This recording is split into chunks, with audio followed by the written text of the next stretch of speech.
Bien, Mario, vamos a una segunda pregunta. Muchas veces los hinchas que tienen clubes donde hay muchos socios, ante estos trabajos dicen, bueno, pero mi equipo tiene socios y cómo se contempla eso. ¿Tuvieron en cuenta eso los equipos que tienen socio, algún promedio, algo para poder tener en cuenta esa diferencia? Más allá que hay socios que van solamente a la cancha y otros que van a hacer actividades físicas, otras disciplinas, pero bueno, puntualmente si tuvieron en cuenta esta cuestión. El estudio que hicimos incluye también a qué equipos tenían más socios en cada década. Y en este ítem, el estudio no solo responde esta premisa, sino que arroja datos de qué comportamiento tenían esos socios. Es decir, lo que el estudio intentó demostrar es qué porcentaje de esos socios concurrían a la cancha. Y acá me voy a detener un poco y voy a intentar poner un ejemplo que espero que sirva, ¿sí? Aunque no tiene otra intención que esa, simplemente dar un ejemplo. La probabilidad y estadística nos dan herramientas válidas para elaborar técnicas que nos permitan predecir con certeza algunos datos. Vamos a poner un ejemplo entonces. Tomemos a Boca y River por poner a los dos equipos más importantes y partamos de un número. Supongamos que River tiene 10 socios y Boca 5. Es decir, River tiene el doble de socios que Boca. Supongamos que este domingo esos dos equipos juegan de visitante. Y a la cancha van 4 hinchas de Boca y de los 10 socios que tiene River solamente van 2 de visitante. Porque algunos se quedan a comer una picada, a tomar una cerveza y verlo por TV. Yo sería un hincha de River, creo, en ese caso. Al domingo siguiente juegan de local ambos equipos. Y los 4 de Boca, esos socios que habían ido de visitante, suponemos que de local también van a ir. ¿Sí? En cambio, los 2 de River que fueron de visitante también van, pero van 3 más de esos socios que no habían ido de visitante. En el total, 4 de Boca fueron de visitante y 4 de local, fueron 8. De River fueron, por ejemplo, 2 de visitante y 5 de local, 7. Bueno, Boca vendió más entradas que River, sí, mínimamente, pero lo que importa de este ejemplo es que Boca tiene un 80% de socios que son de cancha.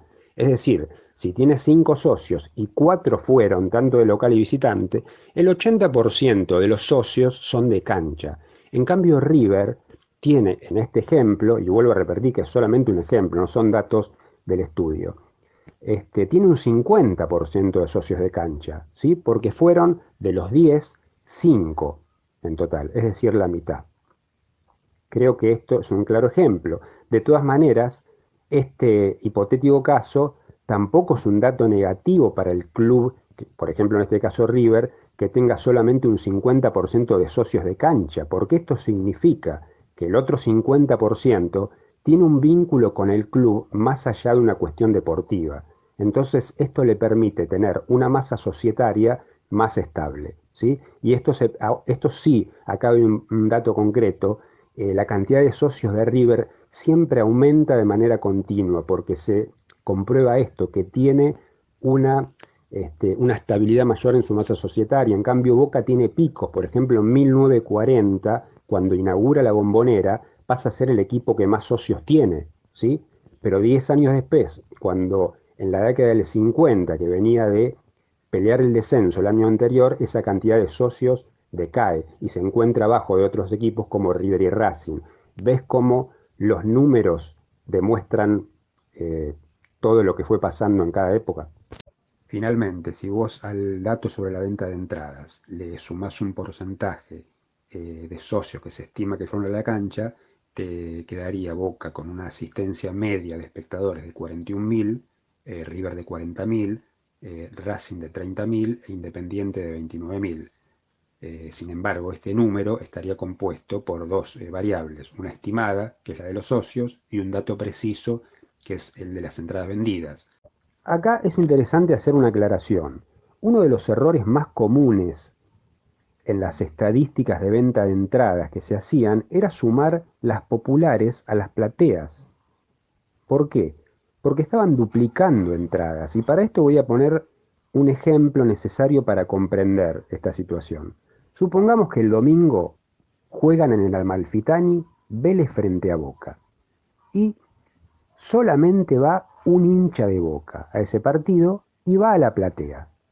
Los que tenemos un poco más de años y vivimos la época de los 80 y los 90, sabemos cómo era, ¿no? Cuando sacabas una platea, te daban una entrada general más el adicional de la platea. Al final del partido salía el informe a la AFA con una entrada general más un adicional de platea. Cuando se hacía la estadística, algunos decían, bueno, se vendió una general más una platea, se vendieron 2 entradas. Pero ¿cómo 2 entradas si solamente fue una persona a ver ese partido? Ven cómo es un grave error tomar las populares más las plateas. Esto pasó en la final del 2016 entre San Lorenzo y Lanús, que ni bien terminó el partido, pasó exactamente lo mismo. Salió el informe y se habían vendido cerca de 80.000 entradas. Y todos decían, ¿cómo puede ser? Si habían avisado que no iban a vender más de una cantidad de entradas. Entonces la AFA salió a hacer la aclaración que las plateas estaban incluidas en esa cantidad de populares que en realidad habían sido de 52.000. Ese era el número real.